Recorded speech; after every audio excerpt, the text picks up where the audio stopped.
Well, hello there again. How is the apocalypse finding y'all?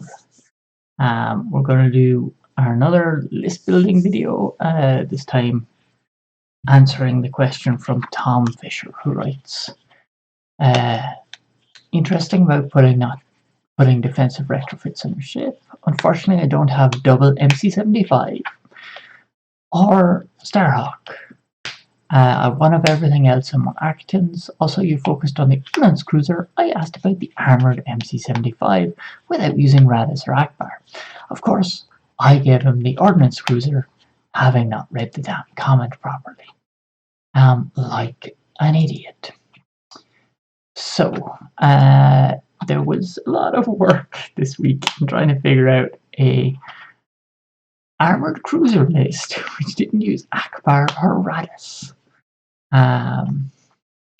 I got one game in with the prototype, which did not go well, but there are some interesting ideas.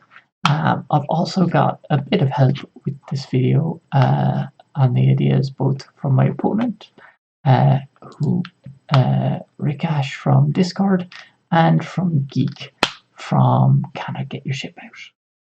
So, the original list was a bit interesting. A bit too interesting. As in, it was a Sato ship fleet list with only 2 combat ships. So, yeah, he really wasn't worth the points. So, having talked to my opponent and Geek, this was the kind of idea that we're looking at. So, we just going with one armored cruiser. We're going with Garm. Now, Garm is a nice cheap admiral and throws around a lot of tokens. The reason we want tokens is, what advantage does the armored cruiser have apart from slightly better flak and a slightly longer reach with its side arc over the ordnance cruiser? It has that extra point to squad. It can do squads very well. Supported with tokens from Garm, it can do a bit more. And squad tokens help keep you alive, things like that. Now, we're going to need ECMs on this. And we're going to need some leading shots. Okay. And everything else then will come back to it. So we're going to make this a squad list. So we're going to throw in a nice carrier to help with that. We're going to want all fighters follow me and boosted comms. This is Pelta. It'll take some time. With Garm, of course, you need his BFF, who's a Ahsoka Katana. And then for a little bit more control, a little bit more tokens, throw in a comms net Gazanti. Okay, give us some activations. Now, one thing the armored cruiser can do quite well is flak a bit better than the ordnance. So let's add some ruthless strategists to make that even better. Do you want to make that even better? Some ordnance, nice cheap ordnance pots.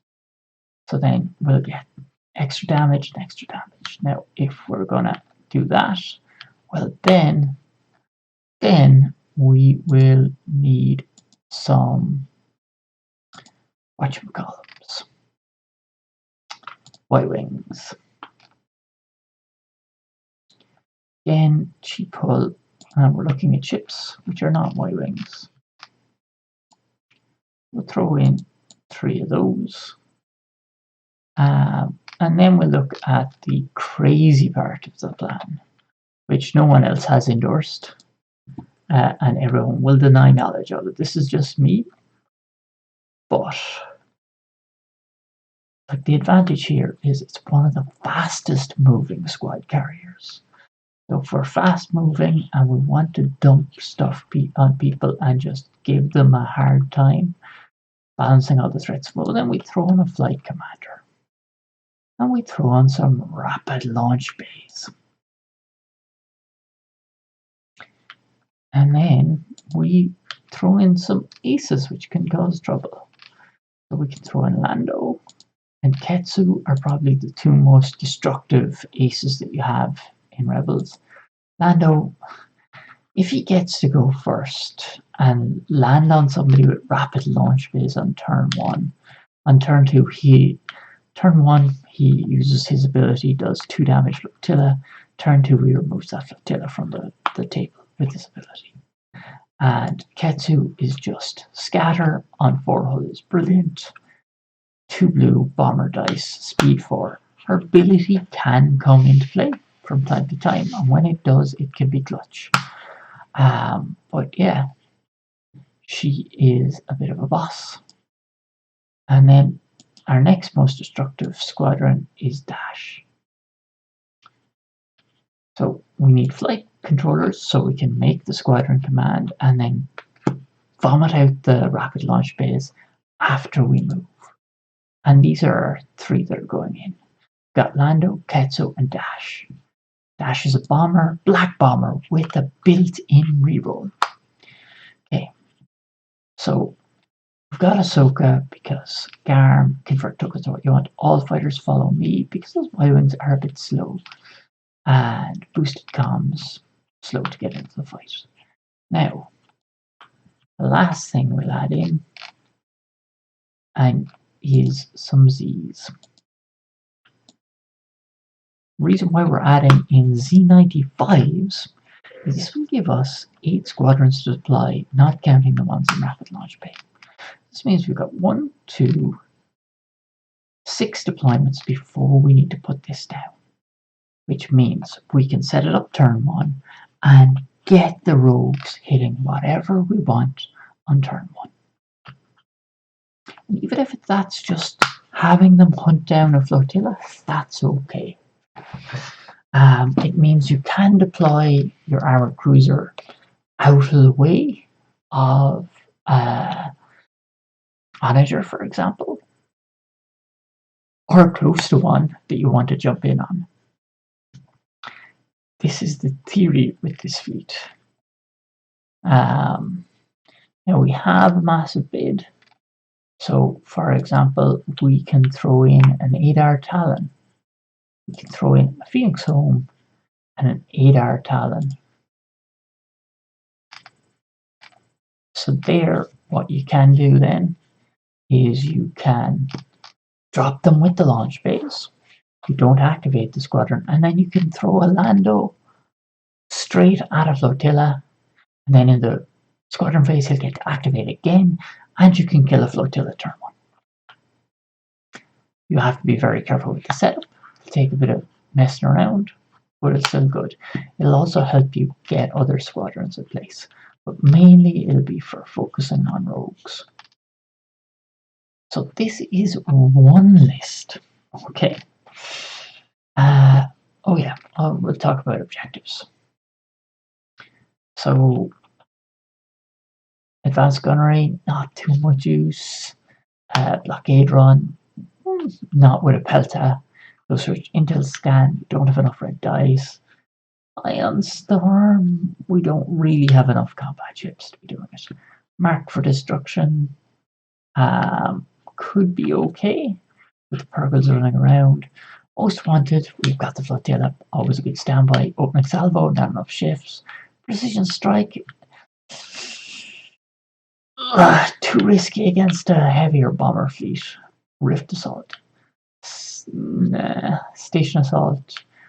Onagers exist, so no surprise attack. Okay, so if our opponent has heavy squads, we're gonna basically be able to mess with them. Now, if you don't have 3 packs of headhunters, by the way, what you can do is you can put in another Y-Wing, kill Dash, and put in Kanan.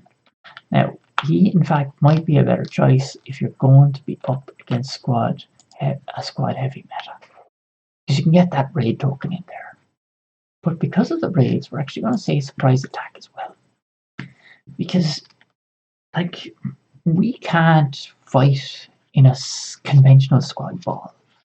We don't have that big wall there. And what I'm trying to do anymore is just have 4 aces max, because those we know are coming. So here, if somebody's raided, it does throw them off balance a bit, as well as that you're going to be spreading out your squads a little bit. Now, the defensive, will be honest, we're going to go with Asteroid Tactics, because Lando getting his tokens back is fantastic. It helps protect the big ship, which with ordnance pods, with Ruthless, with Exorgorts, they'd be fucking mad to send squads against it. And then finally, Infested Fields. So we're skipping the normal preamble, but these are the objectives I think would be worth it. So that is one list. Okay. Now, the next list is a list from Geek from Cannot Get Your Ship Out. So again, we're obviously going Armored Cruiser, because that's what we're looking at. Then we're going Udana. Then we're going Strategic Advisor. We're looking again at the old Ruthless Strategist. And we've got to go Electronic Countermeasures. It really has to be on the ship. It has 2 accuracies on this thing. Is taking so much damage without the ECMs. Ordnance pods again. So it's pretty much the same. It's got Aspiration, however. And yeah. And ATMs. So this is more keeping it where it can stay alive, because of the advanced transponder nets. Geek list forgoes the Pelta in favor of Yavaris. Simple tricked out Yavaris. Nothing special. And then for activation advantage, we have 2 transports. One with a Bomber Command with boosted comms, and another with Bright Hope and Torrent Fire. Bright Hope, because the Torrent Fire is going to be getting in there. Now, if you knew, Yavaris' hitting power is fantastic. With Rebel Bombers, the things that it can make them do. So prime candidates are anything in a B-Ring range, either from Dagger Squadron, 10 Nub, the guy who's way overcosted and gives his own rerolls with 2 black, whose name currently escapes me. Yes, Kian Farlander. And 10 Nub just wrecking Imperial Squadron formations. X-Wings rolling 4, even X-Wings rolling 4 blue twice is fantastic. Bomber Command, we're going to go with a load of Y-Wings, so Bomber Command makes sense. Boosted comms, you can keep this one back, it doesn't need to be as close. Torrent Fire is just fantastic. Rerolling all your fighter dice, rerolling your flak, rerolling your blue attack dice and ships. It's just such a bubble. Thing is, she needs to be close. Hence, we've got her on Bright Hope. Geek, feel free to comment if any of these reasonings make no sense. And then, because we've got ATN to keep the ship from being attacked, and we've got Ruthless Strategist, he has 5 Y-Wings in here. 5 just generic Y-Wings. Nora, make the Y-Wings really sing. There is debate over whether Nora is worth it. Lots of people have questions. Sometimes I find her useful, but I haven't used her enough. Dutch is just the other side of the wedge combo, which we don't have too much that can fight off incursions, but being able to Yavaris and dodge hits, for example, Jedden and Marek, is fantastic and will save your day. And lastly, Hera. The Hera gets dodge and wedge into position. And remember, they do extra damage against activated squads, so you can hang them, hang back. They jump your Y-wings to try and get at your big ship. Dodge and wedge, jump in with Hera, do their business, do a bit of extra damage, and then Yavaris gets to activate them next turn, where they activate people and blow them up. Now, he didn't provide objectives, but with something with this many bombers, where you've got ATNs from preventing ponytailing them, I would guess Precision Strike is probably a good idea. At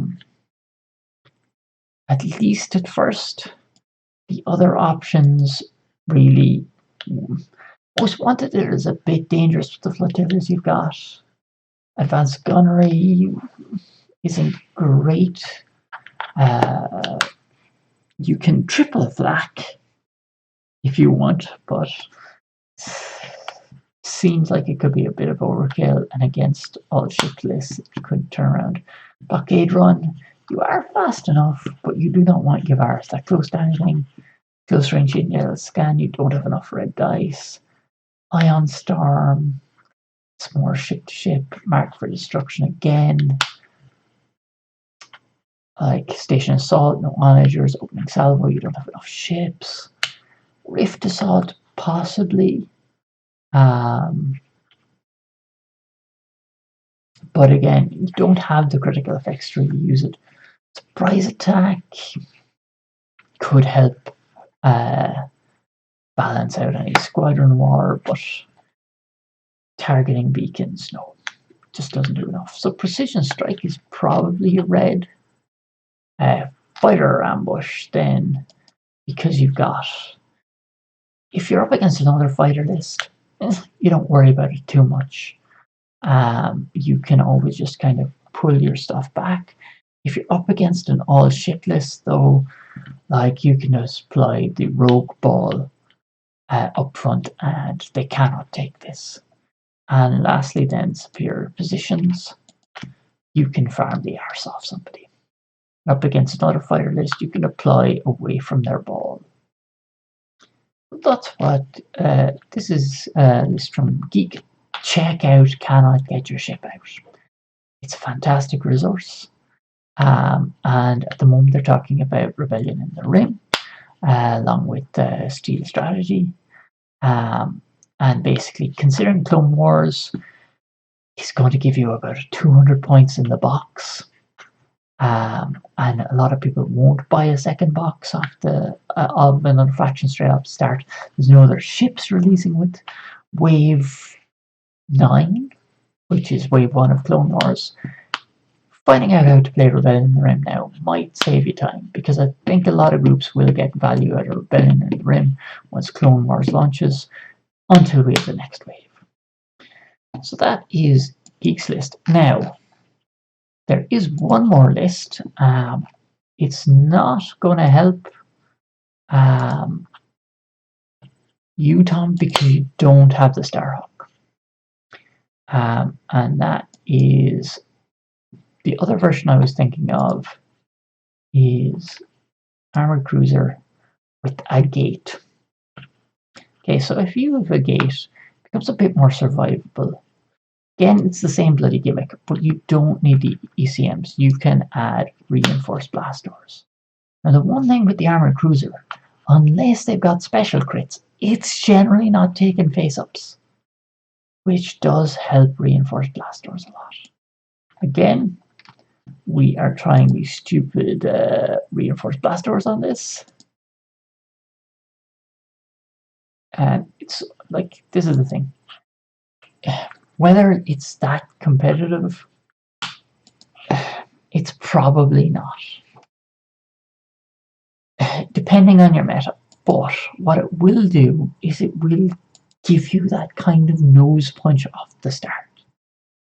Now we can, because we're not garming and we're doing 3-ship craziness, we can, for those points saved both on ECM, we can add leading shots and link turbo laser turrets. We can have the crazy souped up Pelta.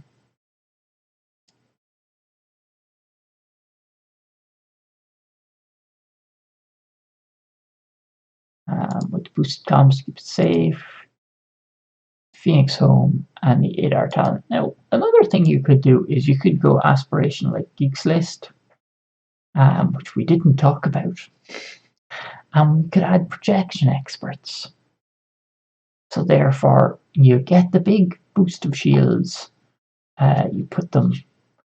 Let's take a look at aspiration because we should have spoken about this. Sorry again. Skipped over it.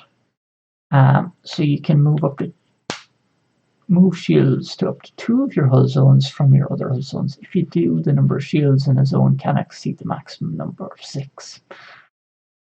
So what you can do is you bump up those front shields and one of the sides. This depletes the shields off your rear and side. Okay? But aspiration says, you cannot recover shields. However, our good friend Projection Experts says nothing about recovering shields. I think probably we'll try and link the Karnak video explaining this. So the trick is obviously we'll bump up the shields at the front, we'll bump up the shields to the side, and then we use the Pelta to transfer shields across. Because the one thing with the Pelta, it does have that lovely engineering of 4. So 2 to transfer shields and 1 to repair. And it can do it 2 turns easily. We're not going to do that though, because we're trying to have a bit of a bid, so we do get to go first. With the rapid launch bays, I feel like you do want to be going first, and we definitely want the comms net in this version because we don't obviously have GARM. And then we're going again with the 5s, Z95s, 3 Y-wings as cover, and Ketsu, Lando, and Dash. And again, you can tailor these rogues to what you need yourself.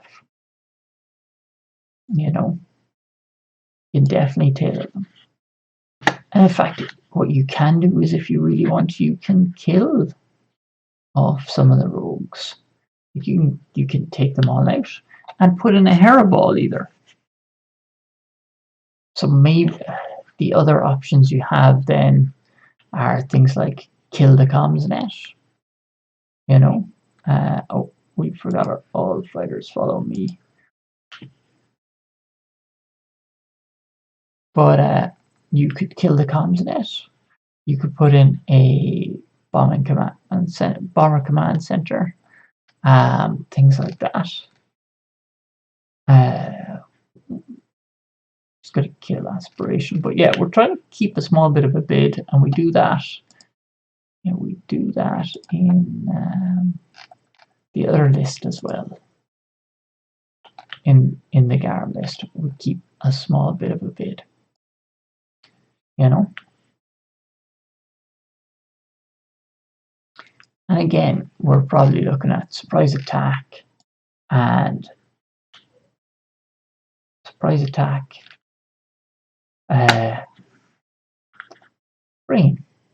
surprise attack, infested fields, and asteroid tactics. Again, these are really, if we come up against what we perceive to be a superior squadron, at least an air superiority squadron list, we can really rely on these objectives, kind of throw a wrinkle in their commanding or placing of squadrons. You know, But yeah, those are some fleet ideas that may or may not be that competitive with an MC-75 armored cruiser. Like, I do prefer them with Akbar, I have to say. Let's look, do we have that list? So with my Akbar theory is very much keep it cheap. Let's see if we have this the list. No, this was a different list. As you can see, we've quite a lot of lists to do.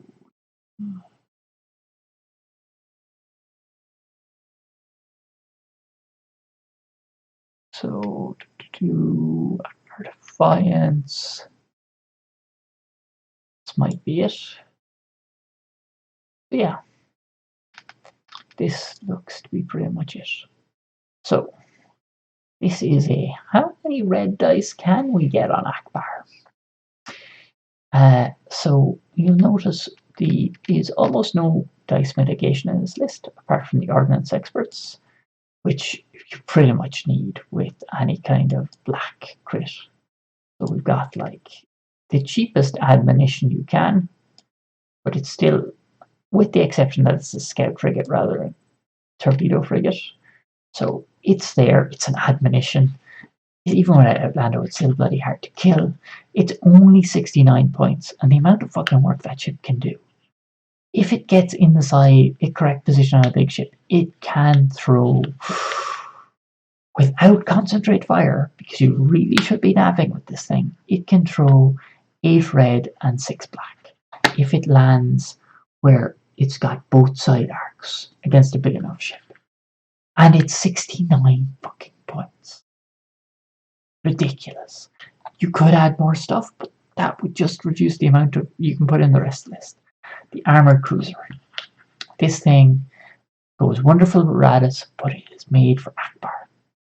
You have a little fucker who jumps in and tries to block you from swirling around and moving sideways with your Akbar. Something like a Raider, it is taking a good chunk of damage from that front. You know? With the strategic advisor, we can kind of plot out where we are, and then effectively the gunnery team just adds 5 extra dice if you've got enough targets, and generally you should have, unless you're up against an SSD.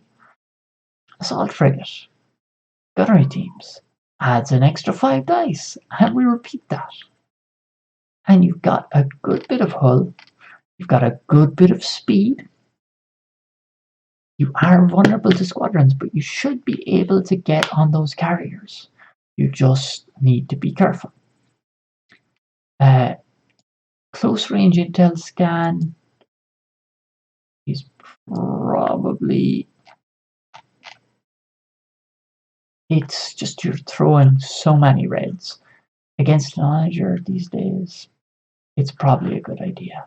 You've got the dust fields. Then contested outpost was what I initially ran in the list. I would almost, fire lanes is a possibility. You've just got so many reds, but abandoned mining facility is probably what I'd go with now.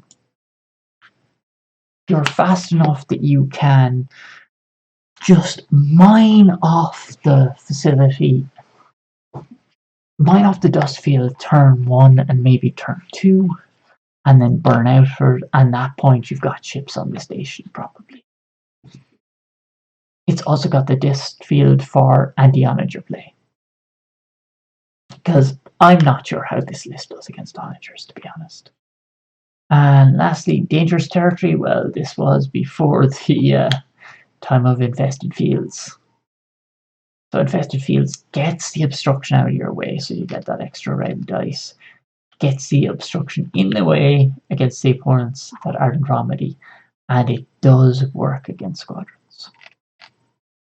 So yeah, those are some ideas. So yeah, again, as always, like and subscribe. If you want to have me build a fleet for you or knock around some ideas, let me know what's in your collection. Tom, hopefully this stuff is useful. If it's not, if I've used something that's not in your collection, come back to me and we'll do this again. Promise. We might even get it right for once. But other than that, yeah, have a lovely day. And thanks to Geek and Rikash for helping with this.